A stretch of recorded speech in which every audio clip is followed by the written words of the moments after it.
breathtaking. You're all breathtaking. All right. So, Thanks, Keanu.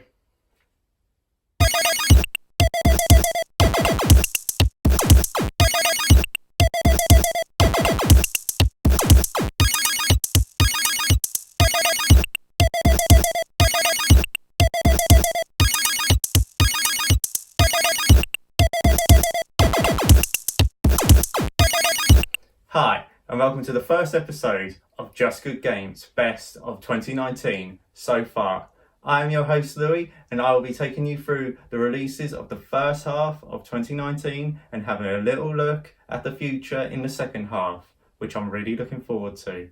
Now, usually on Just Good Games, we take one game, we focus in on it, we delve into the bosses, the dungeons, the story, the characters, and do a really big in-depth analysis. But I'm also going to be throwing out videos of countdowns and best of lists like this. So without further ado, let's get on to the first game.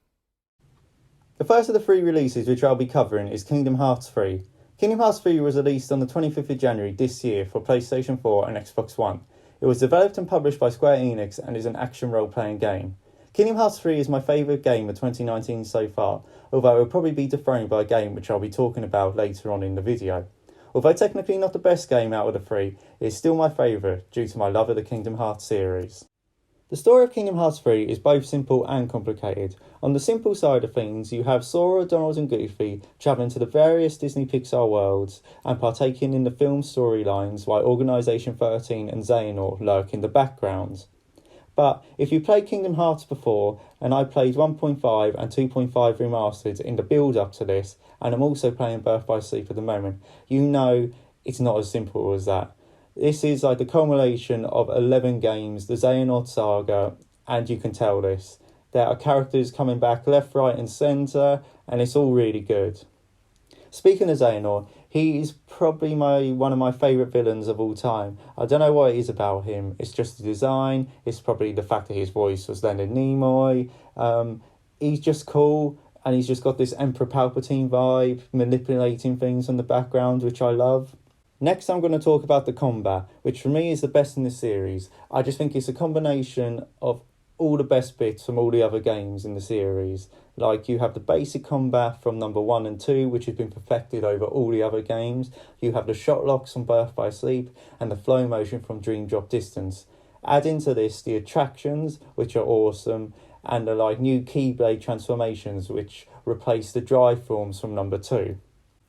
The soundtrack, like most Kingdom Hearts games, is awesome. The new songs are great. Don't Think Twice and Face My Fears are great. They're up there with Simple and Clean for me, which is my favourite song from Kingdom Hearts. The soundtrack in the levels is great. You get little bits from the films, although You've Got a Friend on Me did great a bit in the Toy Story world.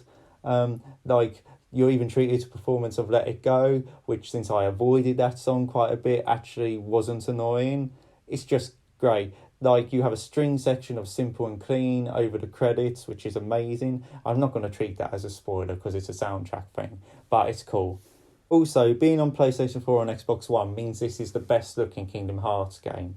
The worlds are fully realised, the Toy Story world is awesome, the Pirates of the Caribbean world is great. That might as well be Assassin's Creed Black Flag. It is just great. The only letdowns really are the Frozen world, which is just sort of like the Tangled world with snow, and also the Monsters Inc. world, which is just a load of corridors. The boss battles are sweet. That's the one redeeming thing from the Frozen world, is the boss battle is really, really good. The ending, which I'm not going to go into because that'll be spoilery, just the boss battles there are amazing and will bring a smile to a Kingdom Hearts fan's face. It's just really sweet. Kingdom Hearts 3 for me is just a good end to the Xehanort saga. It ties everything up nicely, obviously with a bit at the end to let you know sort of what's going to happen next. There's DLC coming out for it, which I can't wait for. It's just some people thought it was disappointing, but to me, with it taking so long to develop and having obviously to cross several console generations, I don't think I could have asked for more. So that is why Kingdom Hearts 3 is just a good game. Sekiro Shadows Die Twice was released on the 22nd of March on PlayStation 4 and Xbox One. It was developed by From Software and published by Activision, and it was obviously directed by Miyazaki. Sekiro is the next step in the evolution of the Soulsborne series, or to give it a new name, the Soulsborne Twice series. It is the sixth installment if you include Demon Souls, which I do, and while the tough bosses and the risk and reward combat are there, it is vastly different from the other games. The first major difference is there's actually more of a story in Sakura as opposed to the other Souls games, where a player would have to look into the lore and sort of take what he wanted from the lore and sort of look into the story more himself. This story is actually presented to you with cutscenes and there's an overarching villain. The second major difference is the way you traverse the environment. With the introduction of the grappling hook, you travel more vertically than you ever done in a Souls game before. You can actually swim in this one, and you can also fall from great heights and you won't die, whereas if you just fell off a little ledge in like a Souls game, you were probably going to die, or if you went into water, you were going to die. You're going to die a lot. And thirdly, the combat, which still has the same risk and reward style of the other Soulsborne games, but with the introduction of the posture bar has changed things greatly. Now, if you time your blocks and parries to perfection, it fills a bar up at the top of your screen, and if you fill that completely, it will break your opponent's posture and allow you to unleash a devastating finishing move to drain one of its health bars. And I struggle with this to start off with. Coming from Bloodborne and Dark Souls 3, I was a bit of a role merchant, and employing this strategy in Sekiro gave me some success to start off with, but once you reach about halfway and start hitting some of the harder bosses, this strategy had less rewards. You need to learn the parry system, and you need to learn the rhythm patterns of your opponents to get the best results. Which brings me on to my next point, the bosses. The bosses are why you bought this game. The bosses are why you came to the Soulsborne series. They would be nothing without the bosses, and it does not disappoint. To be honest, the first half of the game, I was a tiny bit disappointed. It was just throwing up more samurai enemies, and I think it's because I prefer the big monsters of Bloodborne and the big monsters of Dark Souls 3 that I was a bit disappointed. But after halfway, it does throw a couple of them at you, and I did find myself enjoying it more. The final boss is probably the hardest boss I've ever faced in a Soulsborne game. I thought the Nameless King on Dark Souls 3 was difficult, and people probably laugh at me now because you think, oh, that's not difficult, but it is. He was very difficult. The last boss on this game took me about 100 attempts. I'm not even joking. So overall, if you don't like the Soulsborne games, then you're probably not going to like Sekiro. But if you do like them, then you're going to love it. And that is why Sekiro Shadows Die Twice is just a good game. The final game which I'm going to discuss in this section of the video is Resident Evil 2, the remake. The remake of Resident Evil 2 came out on the 25th of January this year for PlayStation 4, Xbox One and PC. It was published and developed by Capcom and is a survival horror game. Resident Evil 2 is a remake of the original PlayStation 1 classic which came out in 1998, which I didn't play as I was too young at the time. It has been remade from the ground up to incorporate a more modern style of gameplay, which is not too dissimilar to Resident Evil 4, 5 and 6, although with a couple changes like being able to move and shoot at the same time. The story follows Leon Kennedy and Claire Redfield during a zombie outbreak in Raccoon City. To fully complete this game, you have to go through it twice with each character, and with the second playthrough being slightly different from the first one. I will say that out of the three games, this is technically the best graphically and just in general, but it's close between the three. What I really like about this game is it's almost just one big puzzle, but with loads of zombies thrown in for good measure. You'll be running around trying to find keys and items which help solve said puzzles, while having to manage your ammo and inventory space. There's a real sense of survival, and the lack of ammo and health items really makes you feel like you're just getting by the skin of your teeth. The game is pretty much split up into three main sections: the police station, the sewers and the lab, with you spending most of your time in the police station. The boss battles in this game are typical Resident Evil bosses. There are clever ways of defeating them. It's not about just shooting as much ammo as you can into them, although sometimes it does help. Big shout out to Mr. X, who will now stalk my nightmares. And so to my conclusion. Although Also, I'm not a when you mega finish a fan game, of the there's Resident loads of Evil extra series, modes which will I keep you love coming this back for game. more. And There's a along fourth with playthrough Shadow of the mode, Colossus, and there's a little nod this to has the to be one of the original best with remakes another of mode all which I'm not time. going to say. So this is but why anyone who's played Resident the Evil original 2, the Resident remake, Evil 2 is just a good and game. unlock this mode will know about it. And there you have it. Those are my top 3 games of 2019 so far.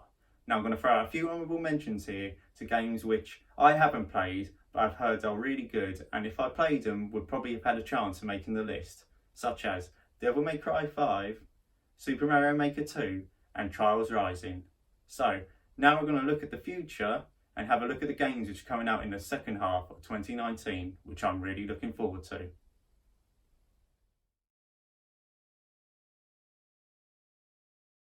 Death Stranding is a PlayStation 4 exclusive which will be released on the 8th of November. It is the first game to be released by Hideo Kojima since his infamous split from Konami, and the first since Metal Gear Solid 5 The Phantom Pain, which gameplay wise for me is the best Metal Gear Solid game, but due to the infamous fallout, is probably not the greatest story wise as it feels unfinished.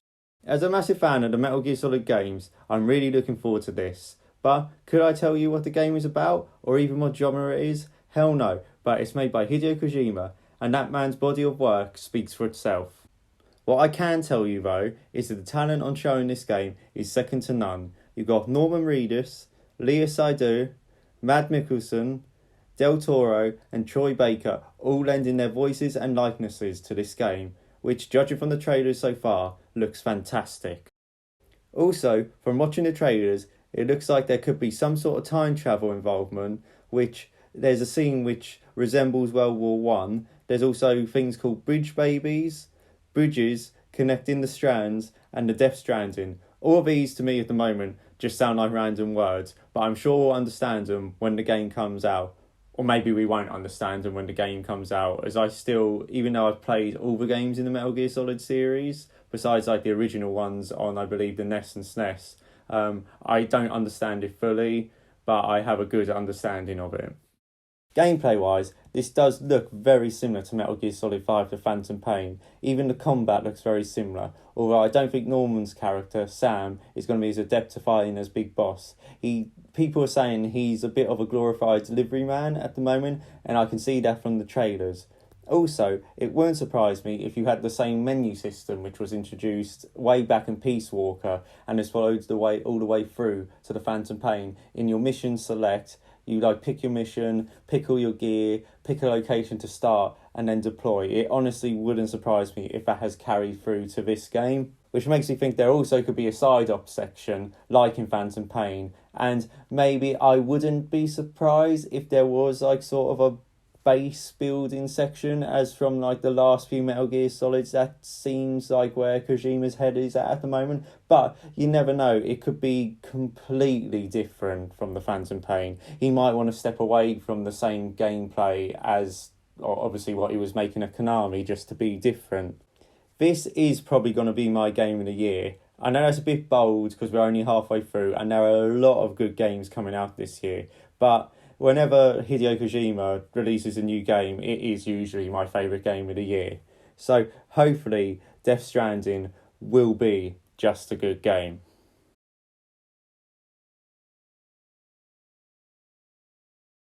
Pokemon Sword and Shield is a Nintendo Switch exclusive which will be released on the 15th of November.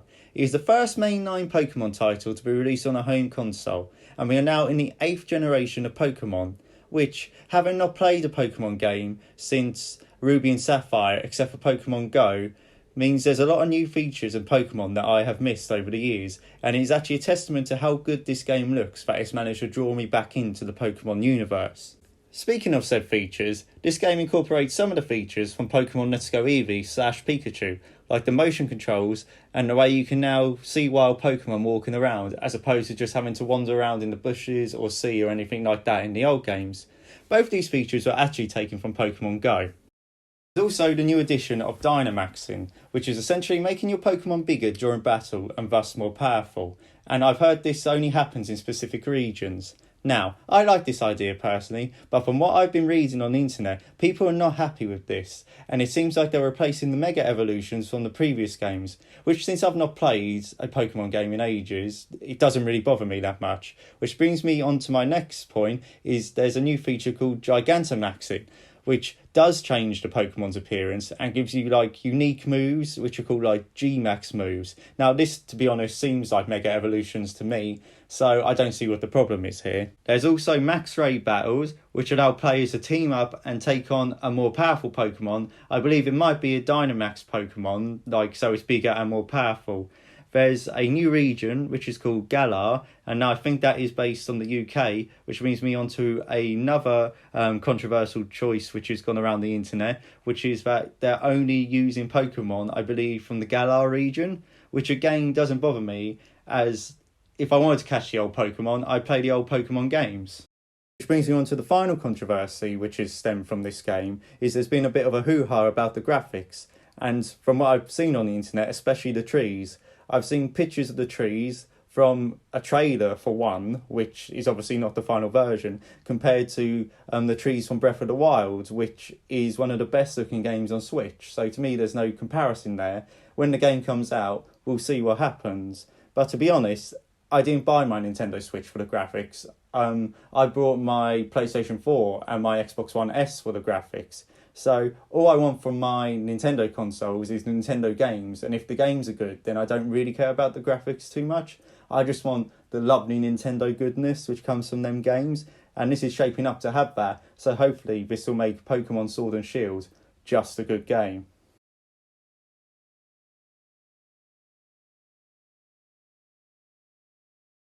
Gears 5 is an Xbox One console exclusive which will be released on the 10th of September this year. It is a sequel to Gears of War 4 and has actually had the war dropped from its title altogether, but it is actually the 6th game in the series if you include the prequel Gears of War Judgment. It is also the 3rd game to be made and developed by Coalition, who took over from Epic Games after the 3rd game. Now, I was a massive fan of the Gears of War games on the Xbox 360 and played through all 3 of the main titles on split-screen co-op with my brother. The amount of hours we put into it was ridiculous. We did like all the campaigns on insane difficulty, which was absolutely ridiculous but really fun. So even though Gears of War 4 sort of wasn't maybe up to par, I'm still really looking forward to this game because I'm just a big fan of the series, and hopefully they can actually bring some of the goodness back from the old games. Which now brings me on to the campaign mode, which has had a change of protagonist and now has Kate as the main playable character, which I actually think is for the better, as JD was a bit of a boring character really, and Kate's story was actually sort of the main story of number 4, as you had to find her mum. And to be honest, if you're going to play as a Phoenix, then you might as well play as Marcus. The story of 5 also seems to focus on the mystery of the necklace which was given to Kate by her mother at the end of number 4, which seems to have ties to the Locust Queen from the original trilogy. I'm also pleased to see that they are actually keeping split-screen co-op in Gears 5, which in a day and age where it's dying out and being replaced with just only online games, it's nice to see that the local multiplayer is still not dying. Speaking of multiplayer, recently there's been an announcement that a new mode called Escape has been added to the game, which is believed to be a new twist on the Horde formula.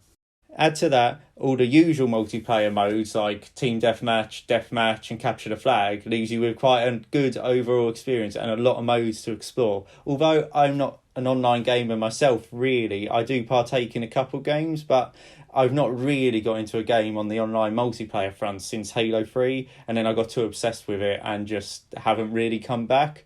But I'm sure they'll be really good. Also, it wouldn't surprise me if they add a Battle Royale mode to this. As you know, every game has to have a Battle Royale mode now. So to summarise, in this last section of what's to come in 2019, I want an exclusive from each console, and really by default the Microsoft one had to be Gears 5, as I couldn't see much coming out towards the end of the year in the way of exclusives from Microsoft.